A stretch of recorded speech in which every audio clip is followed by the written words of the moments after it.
जैसा आप देख सकते हैं लगभग समाजवादी पार्टी के ज़्यादातर प्रत्याशी इस वक्त यहाँ मौजूद हैं जो रामपुर से उम्मीदवार हैं। मैं हूँ, नसीर साहब हैं, विजय सिंह जी हैं।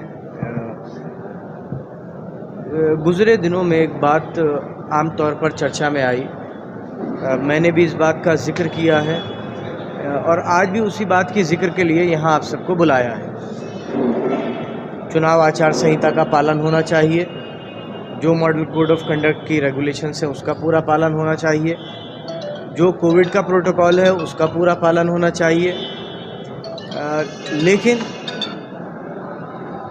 क्या ये पालन सिर्फ एक पार्टी के लिए है? क्या इस सब के नाम पर किसी एक ही शहर या एक ही ज़िले का शोषण होना चाहिए? ये एक बड़ा सवाल है। गुज़रे दिनों में कई बार चुनाव आयोग से इस बात की दरख्वास्त कर चुका हूं कि जो अधिकारी गुज़रे वक्त रामपुर के ज़िलाधिकारी रहे हैं और इस वक्त मुरादाबाद के कमिश्नर हैं, वो रामपुर के चुनाव को प्रभावित करने में कोई कसर नहीं छोड़ रहे और उनकी दिलचस्पी इस कदर है चुनाव में कि भारतीय जनता पार्टी के उम्मीदवार फ़ोन के स्पीकर खोलकर और उनकी रिकॉर्डेड वॉइस मैसेजेस लोगों को सुनवा रहे हैं जगह जगह। क्या ऐसे माहौल में निष्पक्ष चुनाव मुमकिन है?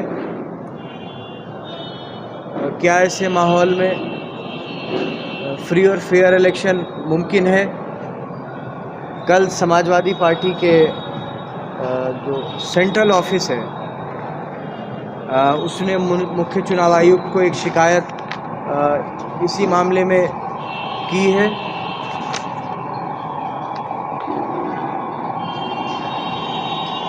अब भी आप देख रहे होंगे कि आपको बहुत हुटरों की आवाज़ आ रही होगी, हुटर बज रहा है।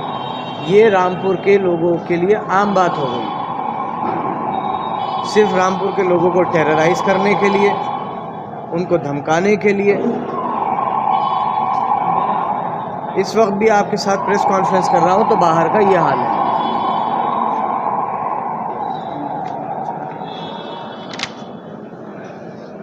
चुनाव इसलिए होता है ताकि पूरा देश, पूरा प्रदेश उसमें बिल्कुल भयमुक्त होकर अपनी राय दे सके।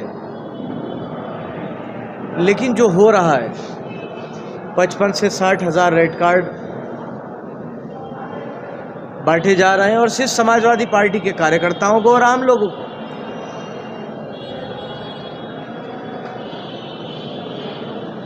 वो रेड कार्ड उन लोगों को दिए जा रहे हैं जिनके ऊपर इससे पहले कभी 151 का मुकदमा नहीं हुआ। उनको इस बात के लिए धमकाया जा रहा है कि वो 14 तारीख को वोट डालने ना निकलें।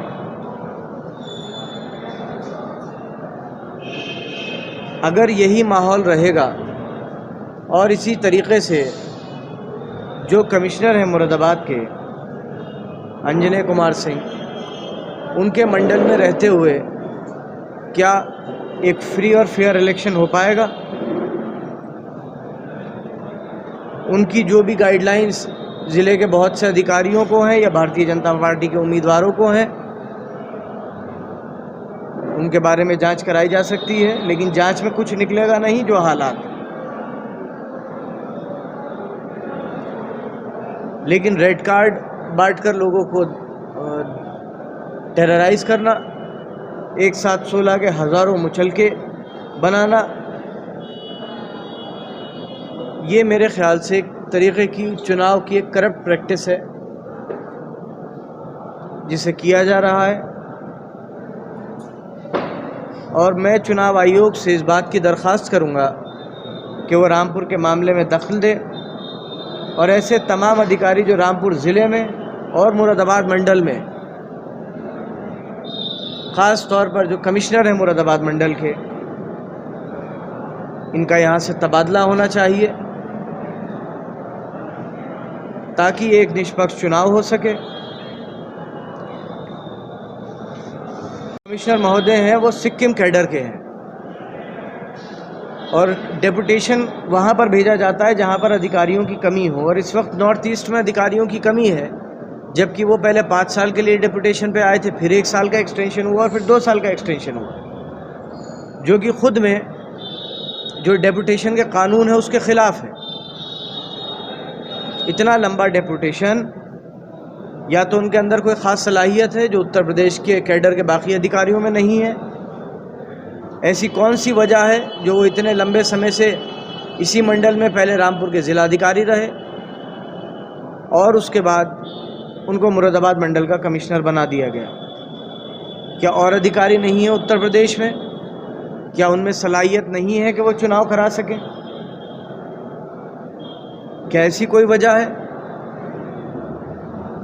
किसी अधिकारी से हमें कोई एतराज़ नहीं है, अगर चुनाव आयोग जिसे चाहे भेजे, लेकिन एक ऐसे अधिकारी जिन्होंने 2019 के पार्लियामेंट के इलेक्शन में और बाई इलेक्शन में रामपुर वालों के साथ जो जुल्म और ज़्यादती की और भारतीय जनता पार्टी को जिताने में कोई कसर बाकी नहीं छोड़ी, लेकिन भारतीय जनता पार्टी उसके बावजूद भी नहीं जीत सकी। मेरे ख्याल से ऐसे अधिकारियों के रहते यहाँ चुनाव नहीं हो सकता। अब ये अभी कुछ दिन पहले की एक तस्वीर है, इस तस्वीर को आप देख सकते हैं। इसमें भारतीय जनता पार्टी के उम्मीदवार भी हैं, उनके पिता भी हैं, ज़िला पंचायत के अध्यक्ष भी हैं। ये किसी पारिवारिक फंक्शन का फ़ोटो है। क्या ऐसे अधिकारियों के रहते एक फेयर इलेक्शन हो सकता है? क्या फेयर इलेक्शन ऐसे मुमकिन है?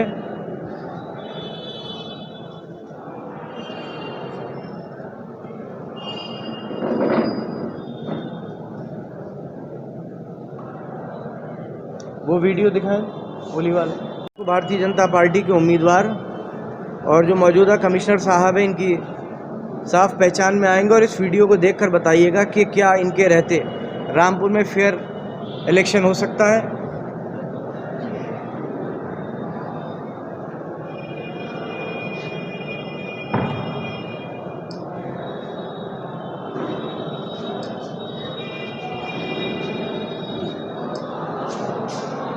क्या इनके रहते रामपुर में फेयर इलेक्शन हो सकता है?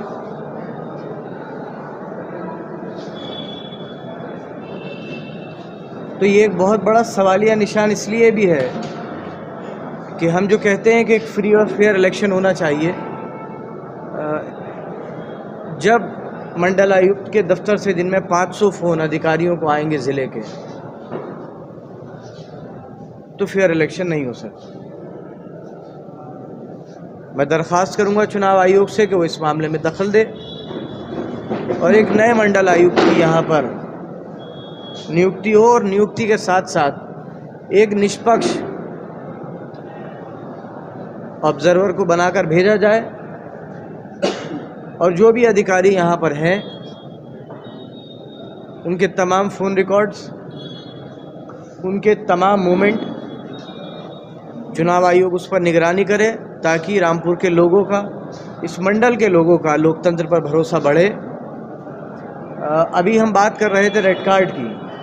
एक वीडियो मैं आपको दिखाता हूँ। ये वीडियो एक वायरल हो रहा है। इस वीडियो को देखने के बाद आप ये बताएं कि लोग, जिस शख्स का ये वीडियो है, पीछे उसका मकान भी देखें, उसको भी देखें, उसके पीछे खड़े हुए बच्चे को भी देखें और बताएं कि ये लोग अपराधी हैं।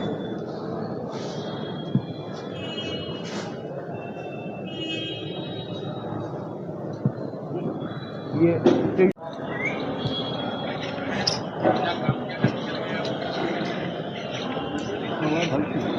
आवाज़, माइक लेके आए जरा, इसका पालन करना है, लिखना जाना कहीं, पीछे सारी चीज़ें लिखी है, इसे मैं आपको सुनवाता हूँ। 1 मिनट रुक जाए। इसकी आवाज़ कम है, आपके पास नहीं आ पाएगी माइक के साथ। और इसके बाद इस बात के लिए चुनाव आयोग देखे कि ऐसे अधिकारियों के रहते कैसे चुनाव मुमकिन है। कुछ है और मैं एक बात और भी बता दूं, मैंने पहले भी इसके लिए कई बार कहा है और आज मैं ये बात को पब्लिक डोमेन में लाना चाहता हूं कि लोग इस बात को जानें कि आज की तारीख, कल तक ये साजिश थी कि किसी तरीके से मेरा नामांकन गलत तरीके से रद्द करा दिया जाए, लेकिन ऐसा नहीं करा सके साजिश कर भी। एक नई साजिश है मेरे साथ और मेरी इस कदर रेखी की जा रही है और पीछा किया जा रहा है, और इस बात के पूरे इम्कानात हैं कि मुझे किसी फ़र्ज़ी मुकदमे में दोबारा जेल भेजने की तैयारी है, या मुझे किसी हादसे में कुछ भी हो सकता है मेरे साथ। भारतीय जनता पार्टी के, चाहे वो स्वार के उम्मीदवार हों या रामपुर शहर के उम्मीदवार हों, इन सब ने मिलकर तय किया है कि किसी रोड एक्सीडेंट में या किसी भी तरीक़े से माहौल ख़राब करके या मेरे ऊपर हमला कराकर ये मेरी हत्या करा सकते हैं। आपको क्या लगता है क्यों हो रहा है, वही आपके साथ नहीं हो? ये तो वही लोग बता सकते हैं, लेकिन जो बात मैं कह रहा हूँ आप सब लोग गवाह हैं इस बात के कि मैंने हर मीटिंग में इस बात को कहा है कि किसी तरीके की हिंसा चुनाव में नहीं होना चाहिए। लेकिन मेरे पास इस बात की पूरी खबर है कि सड़क दुर्घटना या किसी भी तरीके का वायलेंस कर मेरे साथ या नसीर चचा के साथ, विजय सिंह जी के साथ या अमरजीत साहब के साथ कोई भी घटना हो सकती है। कल 4 बजे जो आप गए थे यहाँ पे, कल 4 बजे आप निकले थे रामपुर में, वो उसका वही है कि आपका अगर नहीं लिया देखिए, हम सिर्फ कह सकते हैं चुनाव आयोग से। सर, चुनाव आयोग में अब तक आप कितनी शिकायत कर चुके हैं? पार्टी भी शिकायत कर चुकी है, 19 में पार्लियामेंट के इलेक्शन में भी शिकायतें की थी, बाई इलेक्शन में भी शिकायतें की थी, और अब क्योंकि कल मेरा नॉमिनेशन फाइल हो गया तो एज अ कैंडिडेट भी मैं इसमें अब शिकायत फाइल करूँगा। हमें उम्मीद है कि हमें किसी अधिकारी से कोई परेशानी नहीं है, जिसको चाहे आयोग भेज सकता है, लेकिन ऐसे अधिकारी जो भारतीय जनता पार्टी के कार्यकर्ता के रूप में काम करें, मेरे ख्याल से उनके रहते चुनाव नहीं होगा। जिनके भारतीय जनता पार्टी के उम्मीदवारों से पारिवारिक संबंध है, क्या मुमकिन है कि उनके रहते चुनाव निष्पक्ष हो जाएगा?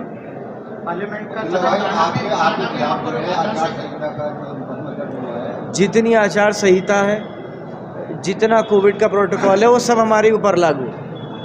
बाकी 10-10 और 15-15 गाड़ियाँ लेकर लोग चल रहे हैं, कोई आचार संहिता का उल्लंघन नहीं हो रहा, किसी के ऊपर कोई प्रोटोकॉल लागू नहीं है।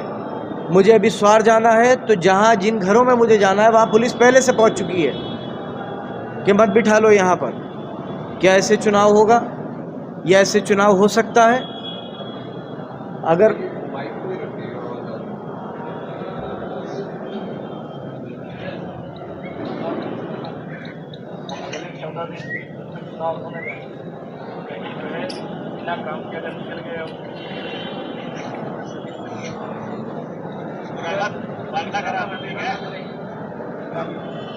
इसका पालन करना है, लिखना जाना कहीं पीछे सारी चीजें जो लिखी है इसे पढ़ देना, तो आपको भी पढ़ा देना, दूसरे बच्चे को भी पढ़ा देना, तरीके से रहना ले जाके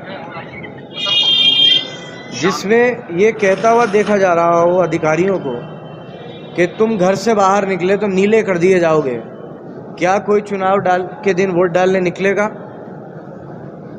अगर आप सब कहोगे तो मैं इसका जो आप लोगों का ग्रुप है उस पर इस वीडियो को डलवा दूंगा। क्या मुमकिन है कि फेयर इलेक्शन हो? इतिहास में सबसे कम 2019 में रामपुर के उपचुनाव में वोटिंग हुई थी। रामपुर में 24% से लेकर 32%। क्या वही दोबारा करने का इरादा है? हम ये चाहते हैं कि लोग निकलें, अपने वोट का इस्तेमाल करें, अपनी राय दें,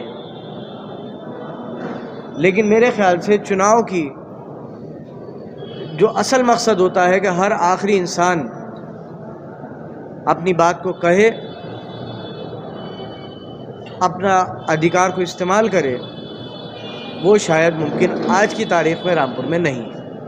मेरी दरख्वास्त है चुनाव आयोग से कि वो ऐसे अधिकारियों को यहाँ से बदलें और नए और निष्पक्ष अधिकारी कहीं से भी लाएं। हमें किसी तरीके का कोई एतराज़ नहीं। अच्छा अब्दुल्ला साहब, पिछले ये चुनाव निष्पक्ष नहीं हुआ जी, तो अब फिर यही बातें कही जा रही है। मैंने चुनाव को निष्पक्ष नहीं हो रहा, मैंने ये कहा कि अधिकारियों के रहते निष्पक्ष चुनाव नहीं होगा।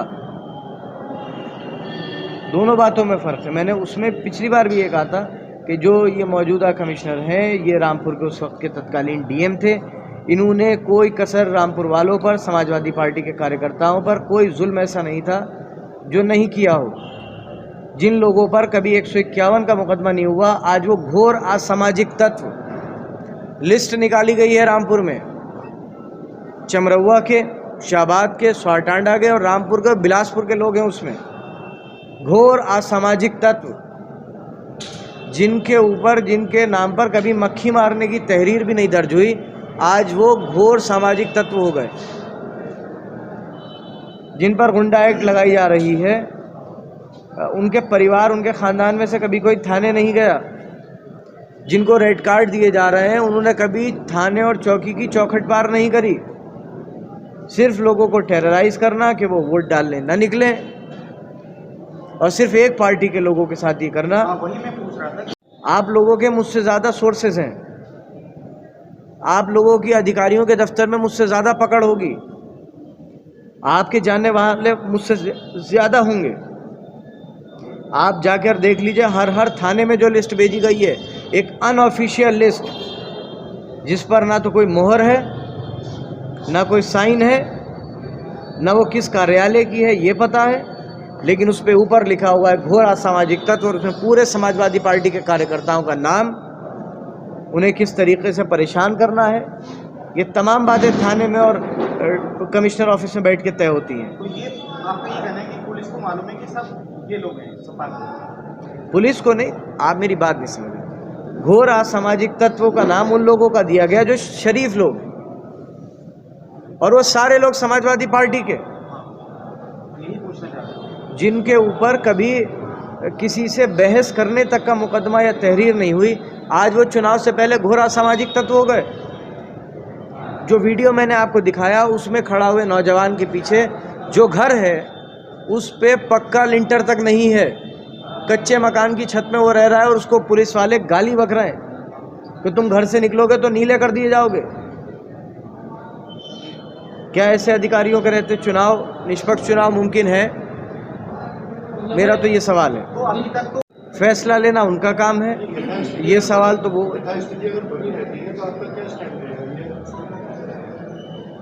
जो हम कर रहे हैं अपना विरोध करेंगे। हम चाहते हैं कि देश तक ये बात पहुँचे, प्रदेश में ये बात पहुँचे, चुनाव आयोग तक भी ये बात पहुँचे।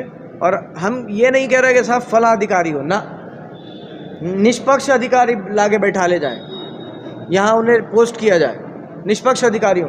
हमें किसी से कोई एतराज़ नहीं है, कोई अधिकारी आ जाए, लेकिन ऐसे अधिकारी जो भारतीय जनता पार्टी के कार्यकर्ता के रूप में काम करें, उनके रहते चुनाव मुमकिन नहीं है। एक कैंडिडेट के तौर पर मैं भी चुनाव आयोग को शिकायत कर रहा हूँ इस पूरे प्रकरण की। एक तरफ जिला प्रशासन वोटिंग परसेंटेज बढ़ाने के लिए अपील कर रहा है, ज़्यादा वोट, तो दूसरी तरफ जो वीडियो आप देख रहे थे, उसको देखकर आपको लगता है कि प्रशासन वोटिंग परसेंटेज बढ़ाने का प्रशासन का कोई इरादा है? जो रैली निकाल के लोगों को जागरूक करना, उसके बाद 55,000 देखिए, जारी करना।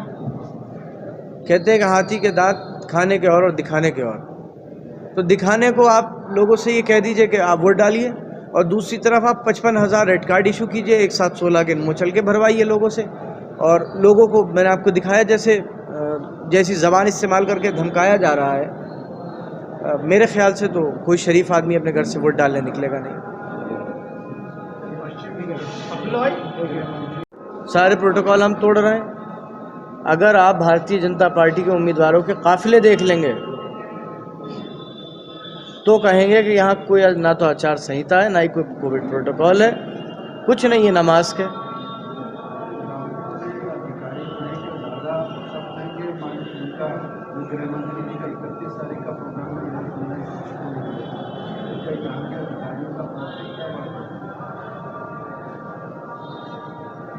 मेरे ख्याल से उनका जो मैंने खबर पड़ी थी, वो कोविड प्रोटोकॉल की वजह से ही उन्होंने अपने कार्यक्रमों को रद्द किया है। यहाँ ज़िले में कौन अधिकारी कैसा है ये सब जानते हैं, मंडल में कौन अधिकारी कैसा है ये भी सब जानते हैं जी। यहाँ एफआईआर या तो समाजवादी पार्टी के लोगों पे की जा रही है, या अगर किसी और पर की भी गई है तो उसको बैलेंस करने के लिए फिर समाजवादी वालों पर ही एफआईआर कर दी गई है।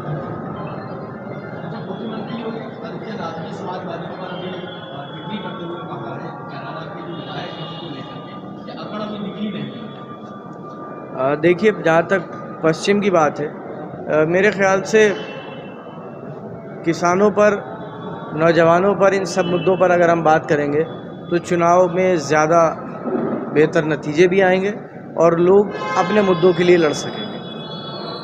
ये बाकी बातें, इनका कोई मतलब नहीं है चुनाव से।